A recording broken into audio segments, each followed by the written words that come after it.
Now, I have a secret message to send to Daniel, but it's for his eyes only. How do I get it to him? Stay tuned and find out. You're watching IT Pro TV.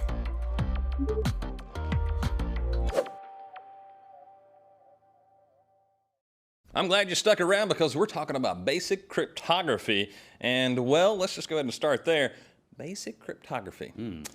It doesn't seem basic to me, Daniel. What are we actually talking about? It's not that difficult. Actually, we've all probably engaged in some form of cryptography throughout our lives. A lot of us do. It's a very common thing, either through your computer, or you might have even created or done some cryptographic things throughout your life without even realizing it. And that's where we should probably begin with, is like, what is cryptography? Because if you don't understand that concept, right, to understand the concepts behind cryptography is to understand cryptography, to be philosophical, right?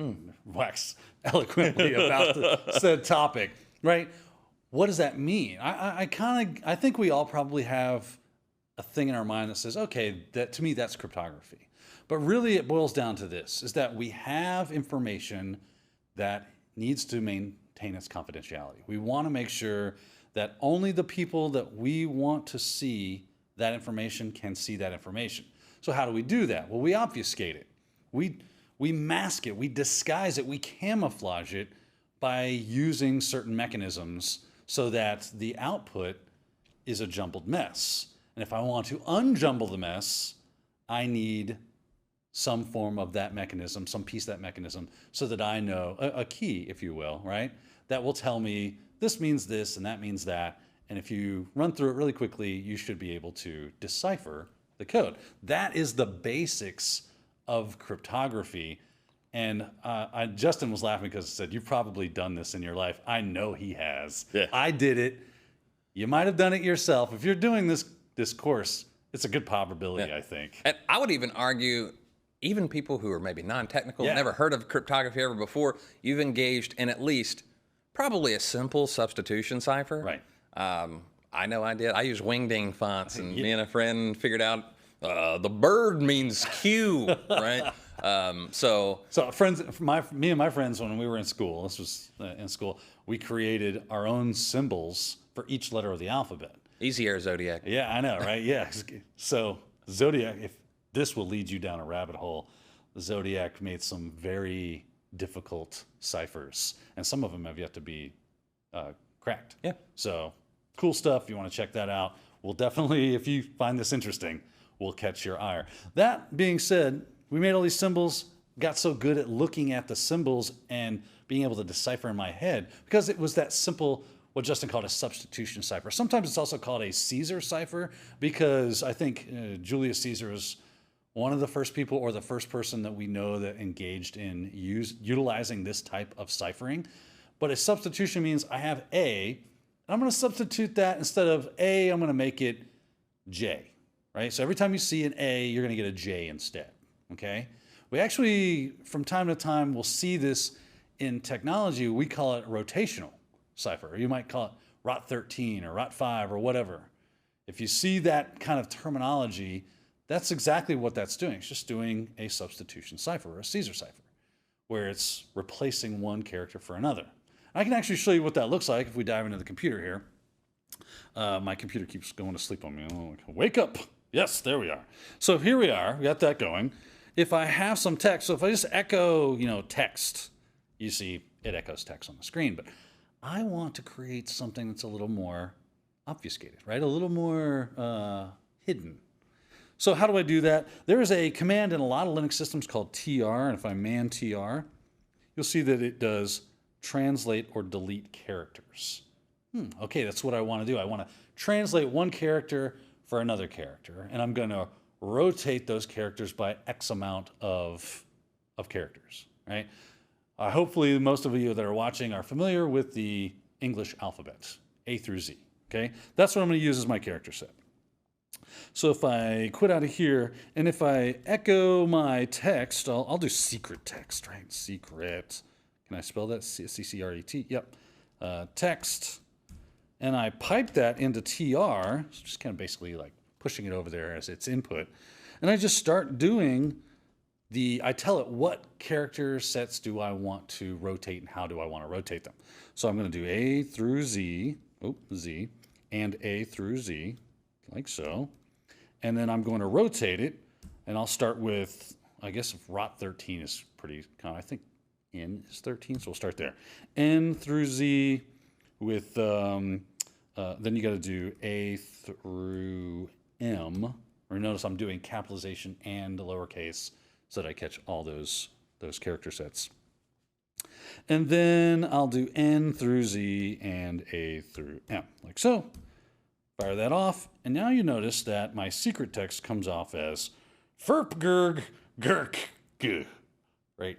Not as readable as it once was in its original format. I have encrypted the text. Now you need the key, the mechanism that encrypted it, so that you can understand and decrypt what that would mean.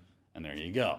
So Justin, that's a simple rot 13. I think it does a good job of explaining those concepts behind what cryptography means before we start diving into more sophisticated cryptography algorithms and whatnot. I think you brought up a key point, though, concepts, because this is not secure. Do not use this in any capacity. No. Yeah, so I'm sure most your of you out kids there might have trouble. Yeah, most of you are like, no kidding. But for some reason, I thought of my mind, rot 26, which is just replace A with thing, A. yeah. But just be careful. It is fun to play with, and substitution ciphers can get fairly complicated. This is a very simplistic one. Very, yeah. I think you showed me one. It's like a weird fence one. Oh, yeah. Yeah, that's actually really, really That hard one to was not break. bad, Yeah. So now, substitution ciphers, not going to work for us. We have some more common and up-to-date technologies that we may use. Can you tell us a little bit about those? Yeah, let's get into that. So, like I said, this is rotational ciphers, substitution cipher, very simplistic, right? As Justin said, probably not gonna have too much trouble figuring out what's going on and uncovering the mystery behind it, right? So in today's digital age, we have to stay much more secure, right? Now we do that usually one of two ways, basically, right? There's different ways also, but generally you'll see, this is what you're gonna see, which is the major types, is a good way to put it, of cryptography that you're going to run into as you work your way through these types of systems. One of them is called symmetric cryptography, the other, or symmetric key or private key cryptography. The other is called asymmetric or public key cryptography.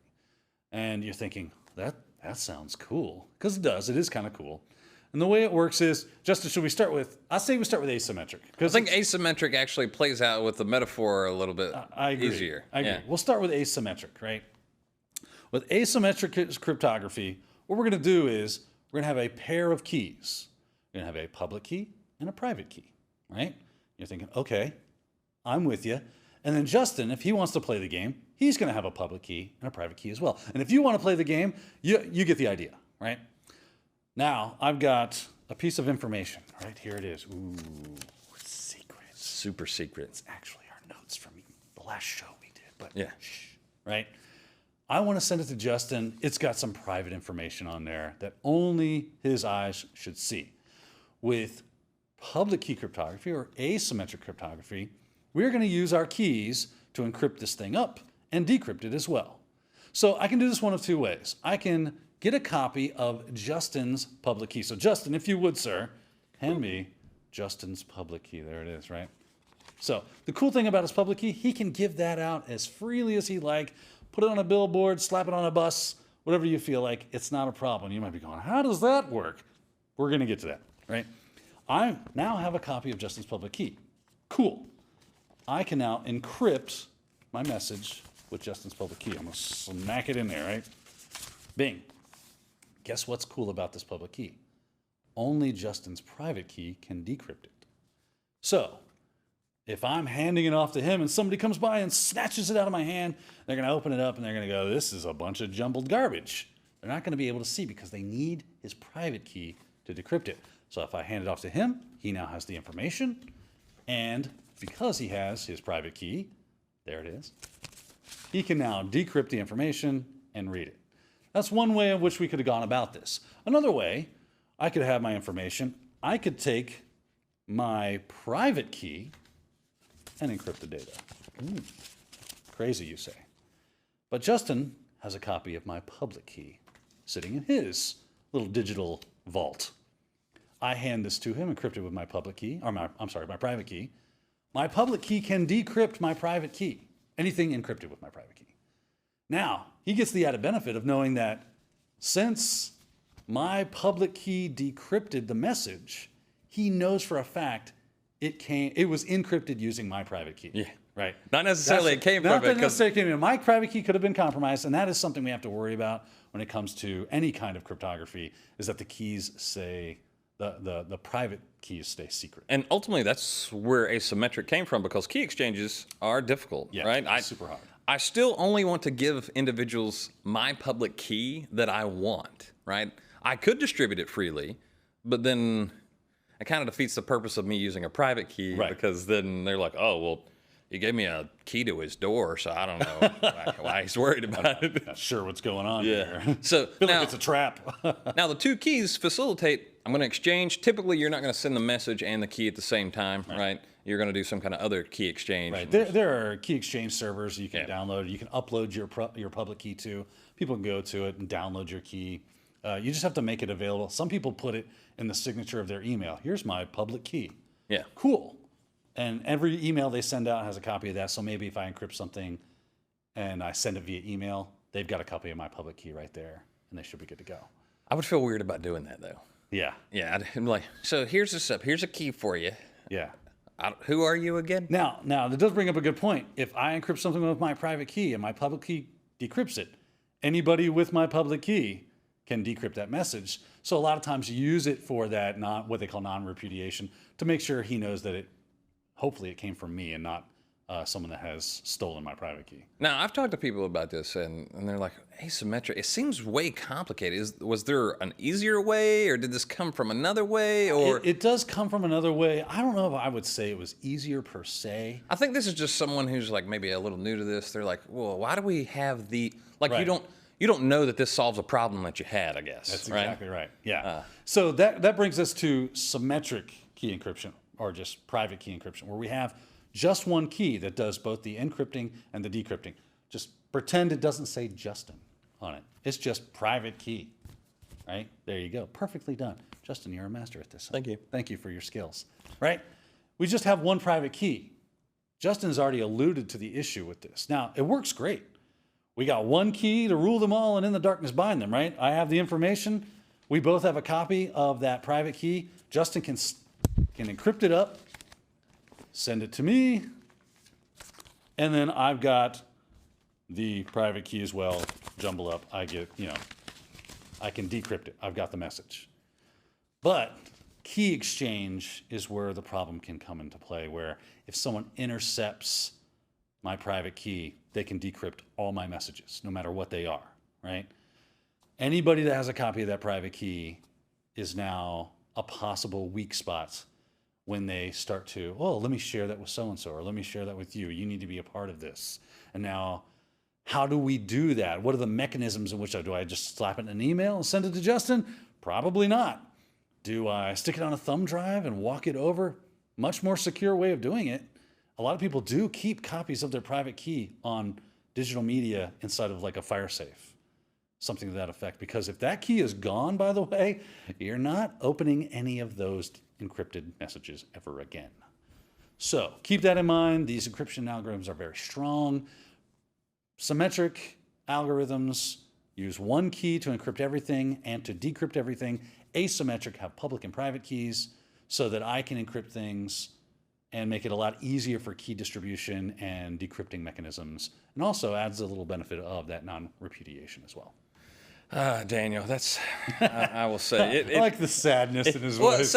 So some people that I've talked to, they're like, oh, we'll just do the symmetric and then just don't reuse keys, which is fine. Let's say you have 5 people that you need to communicate with on a pair basis, right? I want to send Daniel a message. I want to send Courtney or Don or somebody else a message, and I only want them to see. I don't want Daniel to know, so I don't want to reuse the private key. Well, at about 5 people, you only need about 10 keys, right? So, because everybody has to have a pairing. Right. But as you start to add people, the amount of keys that you have to keep track of, and Daniel just nailed it, once you lose it, it's gone. It's over. Yeah. No more. Asymmetric becomes a little more manageable, if so to speak. Now, you brought up something where I might have a public key in my email, or I've seen things that have encrypted, and if you look at them enough, you go, that's jumbled, but I wonder if they're using this type of encryption, or maybe I don't even want to know that there's a message being there. Is there something that we can use from a cryptographic standpoint to do that? Yes, I would say yes, especially the part about I don't even want people to know there's a message there. Yeah. Right. That kind of alludes us to what we call steganography. Right. So steganography is the art of hiding messages inside of either a image file, a video file, or an audio file, typically. Right. So we're going to take that message. So instead of encrypting it using a key, but I could mix and match all this stuff. Yeah, go wild if you feel like it. The more the better, right? But basically, I could take a message that's secret. I can hide it within the unused data bits of any of those types of files, and then send it along. And anybody that intercepts it goes, looks like Daniel's just sending an image of whatever to Justin. Cool. And they send it along. So if anybody's prying eyes are there, they won't see what's really going on. That's the encryption that's happening. It's still there. It's just hiding in the background. So how do we engage in this? What do we do? You see this a lot when it comes to like espionage, and I think that did Ed Snowden do this? I think he did. I mean, this is definitely something where you just want to make sure that I would probably still encrypt it. I would still encrypt it. I would still encrypt it. You don't want to plain text that because, I mean, if you're dealing with anybody who's remotely paranoid, they're like, oh, wait a minute, this is an image file. Might be something there, right? And they start poking around. Yeah, and there are methods for discovering whether or not there is hidden messages inside of stenographically created files. So be aware of that. This isn't foolproof by any stretch of the imagination, but it does work a lot. I always think about it, it's good for transport, and in the case of something like that, exfiltration, because especially if you find one of these things that are very common within wherever you are, people are like, oh, I always send like an GIFs. icons folder. Or people are always sending GIFs, right? Animated GIFs. Then you just start hiding stuff in animated GIFs and send it over the network. Right. Boom. So how do we do that? How do we do that? Yeah. I'll show you. Let's take a look. Jump in here. So on my machine here, I created a directory called Stego. And in there, I've got a couple of files. I always like to create backups. So I've got, basically what we're looking at here is this money.jpg and secret.txt. Okay? So I've got an image file and actual text file. So I'm going to cat secret.txt. That helps if I actually finish it out. There you go. It says, this is some secret info. Shh, right? Don't tell anyone that the password is buckwheat parsnips, right? That's our passphrase. If you want to get past the door, you're going to need to know that, right?